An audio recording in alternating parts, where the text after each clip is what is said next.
Hello friends, very very good morning. कैसे हो? Hope करता हूँ आप सब लोग अच्छे ही होंगे। सो फ्रेंड्स, सामान्य ज्ञान की स्पेशल क्लास में आप सभी लोगों का बहुत बहुत स्वागत है। फ्रेंड्स, आज की इस क्लास में हम लोग सॉल्व करेंगे सामान्य ज्ञान के टॉप 50 क्वेश्चंस। फ्रेंड्स, इस वीडियो में मैंने जितने भी क्वेश्चंस लिए हैं सारे के सारे सिलेक्टेड क्वेश्चंस लिए हैं, प्रीवियस के क्वेश्चंस लिए हैं जो हर वर्ष एग्जाम में क्वेश्चंस पूछे जाते रहते हैं। तो पूरी क्लास ध्यान से देखना और 50 में से जितने भी प्रश्न आपके सही हों कमेंट बॉक्स में नाम स्कोर अपना ज़रूर बताइएगा।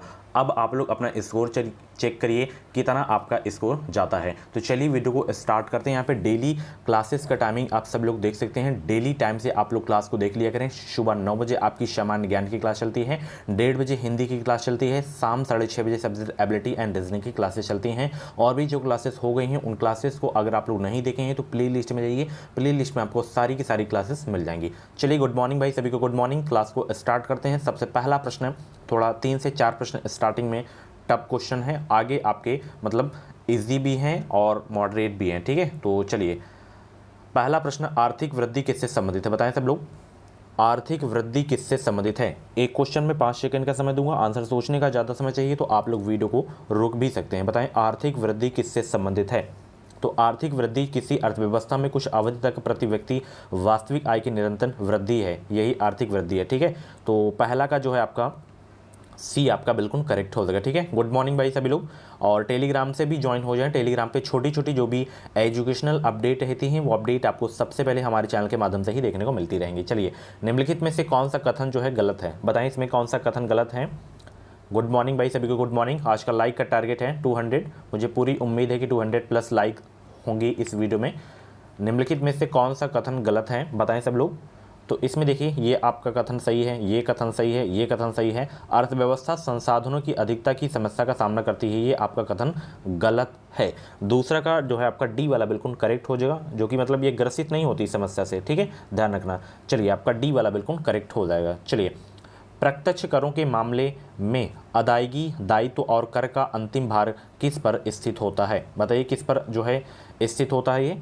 तो ये ध्यान रखना, स्थित होता है वह व्यक्ति जिस पर यह अधिरोपित किया गया है। तो तीसरा का बहुत सारे लोग ए जवाब दिए, उनका आंसर बिल्कुल सही हो जाएगा। ठीक है, ऐसा ही आप लोग जवाब दिया करें। अब थोड़ा क्वेश्चंस आपके सही होंगे। ठीक है, इसके आगे वाले प्रश्न, यदि किसी फर्म द्वारा नियुक्त श्रमिक शक्ति का केवल कुछ भाग किसी भी समय और बिना वेतन के बर्खास्त किया जा सकता है तो फर्म द्वारा भुगतान की जाने वाली कुछ मजदूरी और वेतनों को क्या माना जाना चाहिए? बताइए क्या माना जाना चाहिए? परिवर्ती लागत या नियत लागत या अंशतः नियत और अंशतः परिवर्ती लागत या ना तो नियत लागत ना ही परिवर्ती लागत? बताएं सब लोग।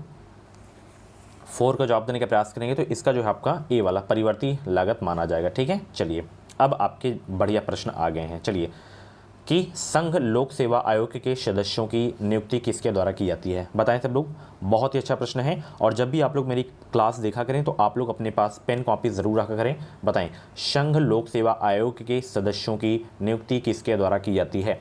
तो इसकी नियुक्ति जो है राष्ट्रपति के द्वारा की जाती है।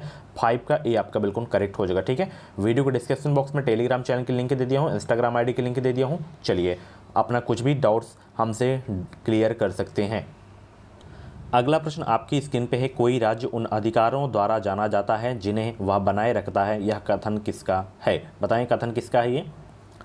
6 का जवाब देंगे सब लोग भाई। गुड मॉर्निंग, वीडियो को लाइक शेयर कर दो। 2023 में बेहतरीन अंकों के साथ अगर आपको बीएड में एडमिशन लेना है तो एजुकेशन मिसाइल यूट्यूब चैनल को सब्सक्राइब करें, बिल्कुल फ्री में तैयारी के लिए। सरकारी सीट लेना है वाकई में, अगर आप लोग सीरियस हैं तो इसी चैनल से आप लोग ज्वाइन रहें। ठीक है, अब आप लोग लास्ट में, कोई राज्य उन अधिकारों द्वारा जाना जाता है जिन्हें वह बनाए रखता है, यह किसका कथन है? तो यह कथन है लॉस्की का। किसका कथन है? लॉस्की का। 6 का ए आपका बिल्कुल करेक्ट हो जाएगा। निम्नलिखित में से कौन सी प्रणाली बेसी मूल्य के सिद्धांत पर आधारित है? बताएं वो कौन सी प्रणाली है जो बेसी मूल्य के सिद्धांत पर आधारित है? पूंजीवाद, आदर्शवाद, व्यक्तिवाद या साम्यवाद? 7 का जवाब दें भाई सभी लोग। हर क्वेश्चन का जवाब देंगे सब लोग कमेंट बॉक्स में। चलिए, निम्नलिखित में से कौन सी प्रणाली बेसी मूल्य के सिद्धांत पर आधारित है? वो है आपका पूंजीवाद। 7 का ए आपका बिल्कुल करेक्ट हो जाएगा। निम्नलिखित में से कौन प्रतिनिधिक सरकार उपबंधित करता है? बताइए सब लोग। 8 का जवाब देंगे। निम्नलिखित में से कौन प्रतिनिधिक सरकार उपबंधित करता है? 8 का जवाब देंगे। अप्रत्यक्ष लोकतंत्र या प्रत्यक्ष लोकतंत्र या लोकतंत्र या सरकार का अध्यात्मक रूप? निम्नलिखित में से कौन प्रतिनिधिक सरकार उपबंधित करता है? तो वो है आपका, ध्यान रखना, अप्रत्यक्ष लोकतंत्र। 8 का ए आपका बिल्कुल करेक्ट हो जाएगा। ठीक है, चलिए, विधानमंडल का प्रमुख कर्तव्य क्या है? बताइए सब लोग। विधानमंडल का प्रमुख कर्तव्य क्या है? 9 का जवाब दें सब लोग। विधानमंडल का प्रमुख कर्तव्य क्या है? नियमों को अधिनियमित करना, या न्यायिक मामलों को कार्यवंतित करना, या कानूनों को कार्यवंतित करना, या केंद्रीय प्रशासन। विधानमंडल का जो प्रमुख कर्तव्य है, नोट कर लीजिए, नियमों यानी कि कानूनों को अधिनियमित करना, यही विधानमंडल का जो है प्रमुख कार्य है। 9 का ये आपका बिल्कुल करेक्ट हो जाएगा। ठीक है, चंद्रगुप्त मौर्य ने अपने अंतिम दिन यहाँ गुजारे। तो कहाँ गुजारे चंद्रगुप्त मौर्य अपने अंतिम दिन, ये आपको बताना है। पाटलिपुत्र में, श्रवणबेलगोला में, उज्जैन में, या काशी में। 10 का जवाब देने का प्रयास करेंगे। वीडियो को लाइक कर दो, जितने भी लोग क्लास को देख रहे हो। लाइक करने से कुछ नहीं, थोड़ा मैं मोटिवेट होता हूँ, ताकि आप लोगों के लिए ऐसे ही ज़बरदस्त क्लासेस में आप लोगों के लिए लाता रहूँ। तो चंद्रगुप्त मौर्य शासन काल के अंतिम दिन समय में जो है इनके भयंकर अकाल पड़ा था, और इसी समय चंद्रगुप्त मौर्य जैन साधु भद्रबाहु के साथ जो है श्रवणबेलगोला चले गए थे और यही अपना अंतिम दिन बिताए थे। ठीक है, तो 10 का सी आपका बिल्कुल करेक्ट हो जाएगा। ठीक है, और साथ ही इस क्लास में हम लोग बात करेंगे यूपी बीएड एंट्रेंस एग्जाम 2023 के बेस्ट बुक के बारे में, जो कि है चक्षु प्रकाशन की बुक। आप लोग इस बुक का कवर पेज देख सकते हैं। कला वर्ग से हैं तो आप लोग चक्षु प्रकाशन की बुक से आप लोग अपनी प्रिपरेशन कर सकते हैं। ये गाइड बुक है, इसमें थ्योरी वाइज पूरा मटेरियल देखने को मिलेगा। 27 से ज़्यादा इंपॉर्टेंट क्वेश्चन, 6 सॉल्व पेपर यानी कि 17 से 22 तक के प्रीवियस ईयर के क्वेश्चन भी आपको देखने को मिल जाएंगे। नवीनतम पाठ्यक्रम एवं परीक्षा पद्धति पर आधारित है। यह पुस्तक हर हाल में अन्य पुस्तकों से श्रेष्ठ है। नीचे देख सकते हैं SRR पब्लिकेशन की बुक है, नीचे देख सकते हैं यहाँ पे एग्जाम पैटर्न के बारे में दिया गया है, एंड यहाँ पे इसकी विशेष सूची देख सकते हैं। बीएड एंट्रेंस एग्जाम का जितना भी ऑफिशियली सिलेबस है, पूरा सिलेबस कंप्लीट किया गया है। ठीक है, बहुत ही अच्छे तरीके से। हिंदी देख सकते हैं, इंग्लिश, रीजनिंग, कला वर्ग एंड 22 का पेपर देख सकते हैं। नीचे आप लोग इसकी जो है आंसर सीट देख सकते हैं, बहुत ही अच्छे तरीके से डिज़ाइन किया गया है इस बुक को। नीचे देख सकते हैं सोल्यूशन हर क्वेश्चन का आपको देखने को मिल जाएगा। ठीक है, गाइड के अलावा चक्षु प्रकाशन की बीएड एंट्रेंस एग्जाम की प्रैक्टिस सेट की भी बुक आती है, तो अपनी और भी अच्छी तैयारी के लिए इनकी प्रैक्टिस सेट की बुक ले सकते हैं। यहाँ पे देख सकते हैं प्रैक्टिस सेट की बुक में आपको 3900 से ज़्यादा important question, 6 solve paper, 15 practice set आपको अलग से देखने को मिल जाएंगे। तो दोनों पुस्तकें आपको हर मार्केट पर बहुत ही आसानी से मिल जाएंगी। आप लोग इसे ऑनलाइन भी ले सकते हैं। इस वीडियो के डिस्क्रिप्शन बॉक्स में लिंक दे दी हूँ, ऑनलाइन फटाफट परचेज करिए, क्योंकि समय आपके पास बहुत ही कम है और 13 अप्रैल को आपका एडमिट कार्ड आ जाएगा। ठीक है, चलिए अगला प्रश्न, गौतम बुद्ध की मृत्यु इस वर्ष में हुई थी। बताएं गौतम बुद्ध की मृत्यु जो है कब हुई थी? सभी को गुड मॉर्निंग भाई। गौतम बुद्ध की जो है मृत्यु कब हुई, बताएं सब लोग। सभी लोग जवाब देने का प्रयास करेंगे। 483 ईसा पूर्व में जो है इनकी मृत्यु हुई थी। कहाँ हुई थी? कुशीनगर में। कहाँ हुई थी? कुशीनगर, याद रखना। ठीक है, और लुम्बिनी में इनका जो है जन्म हुआ था। कहाँ? लुम्बिनी में इनका जो है जन्म हुआ था, याद रखना।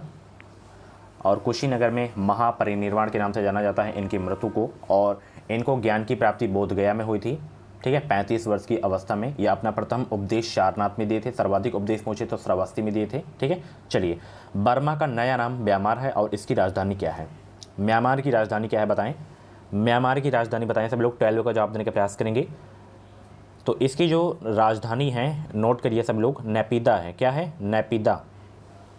एक मिनट में सही से लिख रहा हूँ, ये ना है आपका। ठीक है, नेपिदा। तो ये वाला यहाँ पे नेपाइडो लिखा है तो यही सही हो जाएगा। वैसे इसका जो शुद्ध है आपका नेपिदा है। ठीक है, चलिए डी आपका बिल्कुल करेक्ट हो जाएगा। चलिए, दक्षिण भारत में प्रसिद्ध जैन केंद्र कहाँ स्थित है? कतई जहर वाला प्रश्न है, स्टार लगा के नोट कर लेना। दक्षिण भारत में प्रसिद्ध जैन केंद्र कहाँ स्थित है? अगर आप लोग मेरी हिंदी टॉपिक वाइज वाली क्लास नहीं देखे हैं तो प्ले लिस्ट में जाइए। प्ले लिस्ट में आपको Hindi, GK, reasoning, current affair and subject ability की जो है क्लासेस मिल जाएंगे। बिल्कुल फ्री में आप लोग क्लासेस देख सकते हैं। दक्षिण भारत में प्रसिद्ध जैन केंद्र कहाँ स्थित है? तो ये आपका स्थित है श्रवणबेलगोला में। 13 का सी आपका बिल्कुल करेक्ट हो जाएगा। ठीक है, चलिए आगे चलते हैं।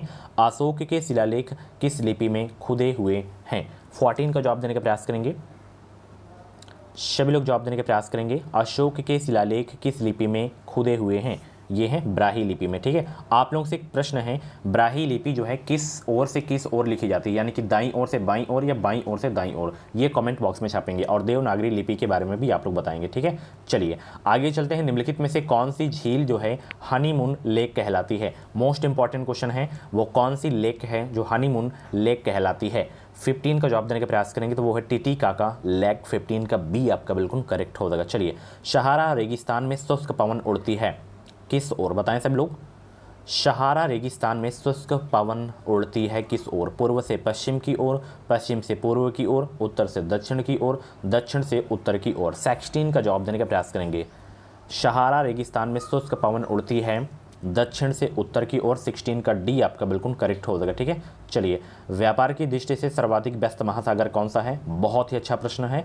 सभी लोग 17 का जवाब देने का प्रयास करेंगे कि व्यापार की दृष्टि से सर्वाधिक व्यस्त महासागर कौन सा है। बहुत ही अच्छा प्रश्न है, सभी लोग जवाब देने का प्रयास करेंगे।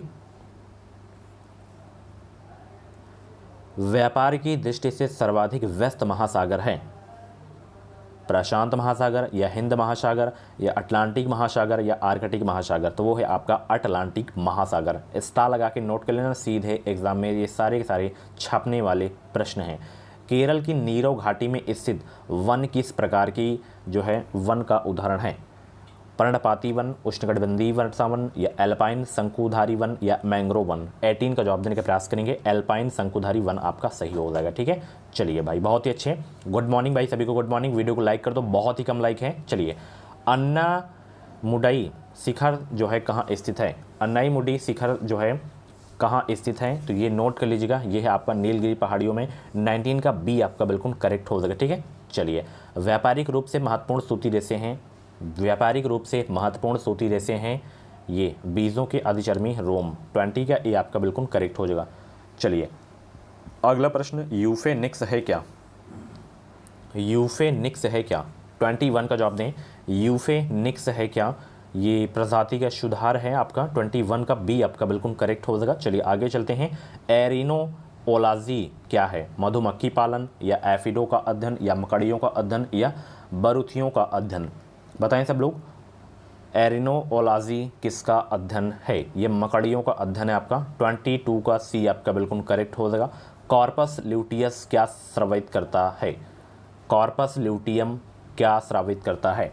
तो ये करता है प्रोजेस्टेरोन। ठीक है, 23 का डी आपका बिल्कुल करेक्ट हो जाएगा, यही स्रावित करता है। यह नर लिंग हार्मोन है। कौन सा नर लिंग हार्मोन है? 24 का जवाब देने का प्रयास करेंगे सब लोग।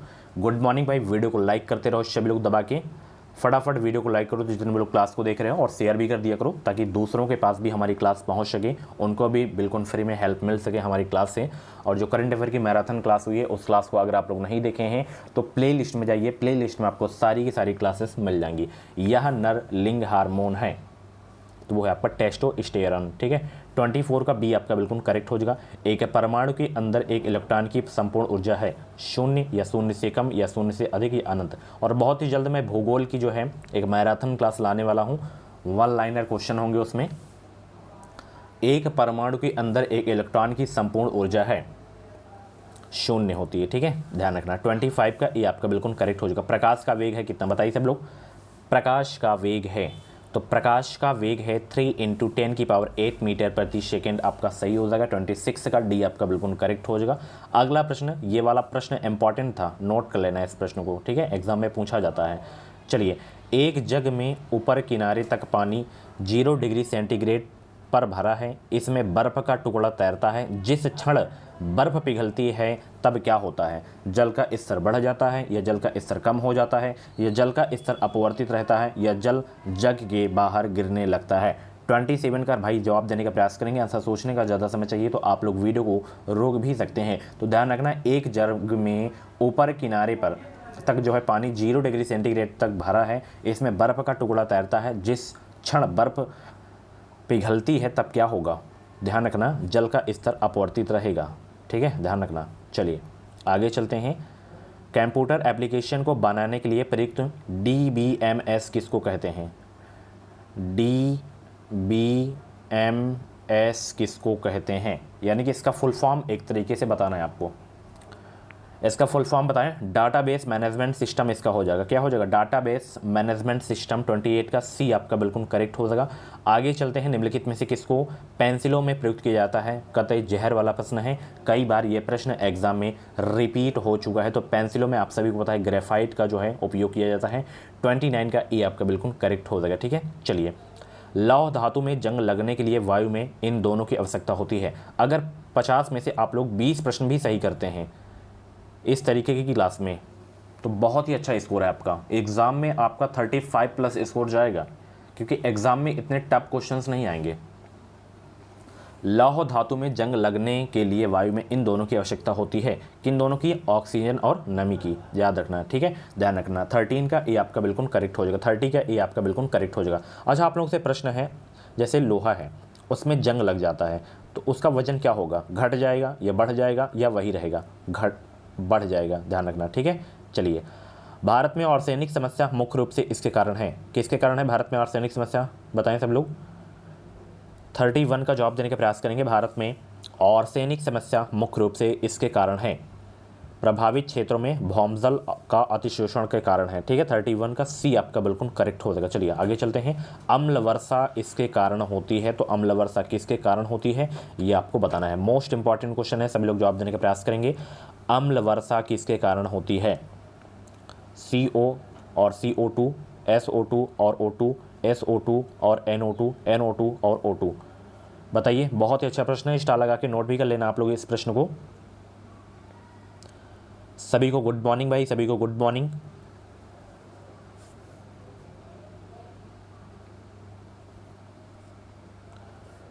तो ये होता है सल्फ्यूरिक अम्ल और नाइट्रिक अम्ल, यानी कि SO2 और NO2, ठीक है। 32 का सी आपका बिल्कुल करेक्ट हो जाएगा। चलिए, जल बिंदुओं के रूप में जल की हानि क्या कहलाती है?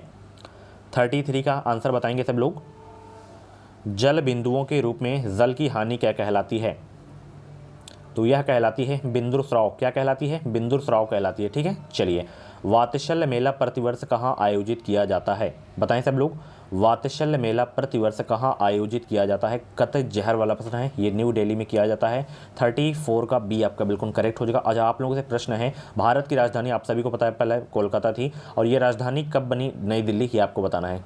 1911 या 12 में, ऑप्शन भी दे दिया आपको। चलिए, रोमांसिंग विद लाइफ नामक पुस्तक के लेखक कौन है? 35 का आंसर करेंगे। रोमांसिंग विद लाइफ नामक पुस्तक के लेखक कौन है? तो इसके जो लेखक हैं देव आनंद हैं। 35 का सी आपका बिल्कुल करेक्ट हो जाएगा। किस मुगल शहंशाह ने तंबाकू के प्रयोग का निषेध किया था? किस मुगल शहंशाह ने तंबाकू के प्रयोग का जो है निषेध किए थे? तो ये किए थे भाई औरंगजेब ने। 36 का सी आपका बिल्कुल करेक्ट हो जाएगा। हाइड्रोजन की खोज किसके द्वारा की गई थी? ये भी बहुत इंपॉर्टेंट क्वेश्चन है, स्टार लगा के नोट कर लेना इस प्रश्न को आप लोग। और बाकी जो क्लासेस हो गई हैं उन क्लासेस को आप लोग प्ले लिस्ट में जाके देख सकते हैं। हाइड्रोजन की खोज किसके द्वारा की गई थी? 37 का जवाब देंगे, बताएं सब लोग। हाइड्रोजन की खोज किसके द्वारा की गई थी? हर प्रश्न का जवाब दिया करें आप लोग, ठीक है। हेनरी कैवेंडिश के द्वारा की गई थी हाइड्रोजन की खोज, ध्यान रखना, ठीक है। चलिए आगे चलते हैं। डी आपका बिल्कुल करेक्ट हो गया है। विश्व में सबसे बड़ा डेल्टा कौन सा है? सभी को पता है विश्व में सबसे बड़ा डेल्टा कौन सा है, बताएं सब लोग। विश्व में सबसे बड़ा डेल्टा है, 38 का जवाब देने का प्रयास करेंगे सब लोग। तो वो है आपका गंगा डेल्टा। कंफ्यूज हो गए होंगे, सुंदरबन डेल्टा भी इसे जाना जाता है, इसके नाम से भी, सुंदरबन डेल्टा के नाम से, ठीक है। और इसे जो है आधिकारिक तौर पर गंगा ब्रह्मपुत्र या बंगाल डेल्टा के रूप में भी जाना जाता है। तो ध्यान रखना, 38 का बी आपका बिल्कुल करेक्ट हो जाएगा, ठीक है। संविधान की चौथी अनुसूची में किसका वर्णन है? संविधान की जो है चौथी अनुसूची में किसका वर्णन है? तो राज्यों तथा संघीय क्षेत्रों की राज्यसभा में प्रतिनिधित्व, इसी का वर्णन है संविधान की चौथी अनुसूची में। टोटल कितनी अनुसूची है कमेंट बॉक्स में छापेंगे सब लोग। चलिए, संविधान के अनुच्छेद 330 में किसका वर्णन है? बताइए, अनुच्छेद 330 में किसका वर्णन है? संविधान के अनुच्छेद 330 में किसका वर्णन है? 40 का जवाब देने का प्रयास करेंगे। बहुत ही अच्छे, वीडियो को लाइक कर दो सभी लोग, बहुत ही कम लाइक है अभी। 40 का जवाब देने का प्रयास करेंगे। लोकसभा में अनुसूचित जाति एवं जनजाति के लिए स्थान है अनुच्छेद 330 में। तो 40 का जितने भी लोग यहाँ पे ए जवाब दिए उनका आंसर बिल्कुल सही हो जाएगा। कॉफ़ी किस क्षेत्र का पौधा है? कॉफ़ी जो है किस क्षेत्र का पौधा है? उष्णकटिबंधीय, शीतोष्णकटिबंधीय, ए व बी दोनों, उपरोक्त में से कोई नहीं। उष्णकटिबंधीय आपका है, ठीक है। किस प्रकार का, किस क्षेत्र का पौधा है? उष्णकटिबंधीय प्रकार का है, ठीक है। चलिए भाई आगे चलते हैं। मालविकाग्नि मित्र किसने लिखा था? मालविकाग्नि मित्र किसने लिखा था? तो इसको जो है लिखा गया था कालिदास के द्वारा। 42 का ए आपका बिल्कुल करेक्ट हो जाएगा। 1919 में रॉलेट एक्ट किस लिए प्रसिद्ध हुआ था? बताएं सब लोग, 1919 ईस्वी में रॉलेट एक्ट किस लिए प्रसिद्ध हुआ था? 43 का जवाब देने का प्रयास करेंगे सभी लोग। 1919 में रॉलेट एक्ट किस लिए प्रसिद्ध हुआ था? ये प्रसिद्ध हुआ था, बताएं किस लिए? संदेह के आधार पर गिरफ्तारी के लिए। ठीक है, चलिए आगे चलते हैं। खिलाफत आंदोलन के अग्रणी नेता कौन थे भाई?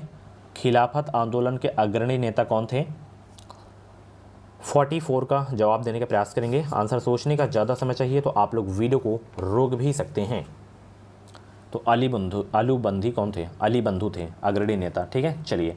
मुस्लिम लीग का प्रथम अधिवेशन कब हुआ था? बताएं सब लोग। मुस्लिम लीग का प्रथम अधिवेशन कब हुआ था? तो इसका प्रथम अधिवेशन 1906 ईस्वी में हुआ था। 45 का ए आपका बिल्कुल करेक्ट हो जाएगा। निम्नलिखित वंशक्रम को क्रम में बताना है, आपको क्रम से करना है। बताएं सब लोग भाई। तो इसमें सबसे पहले मौर्य वंश हो जाएगा, शुंग हो जाएगा, कुषाण वंश, गुप्त वंश आपका हो जाएगा। ठीक है, तो ए वाला आपका बिल्कुल सही है। ठीक है, चलिए। इसमें घटनाक्रम को क्रमबद्ध करना है।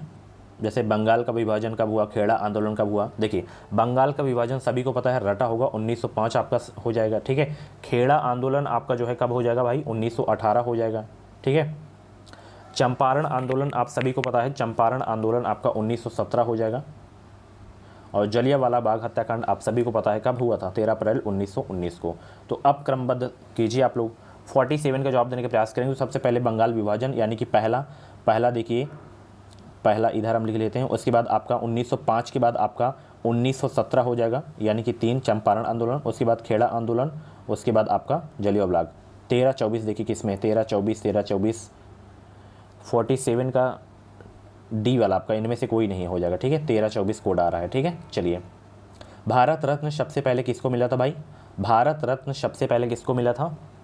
तो सबसे पहले किसको मिला था बताएं सब लोग। 48 का जवाब दें।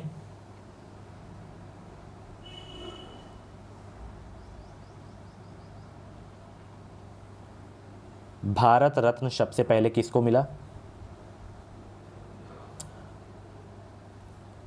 48 का जवाब देने का प्रयास करेंगे।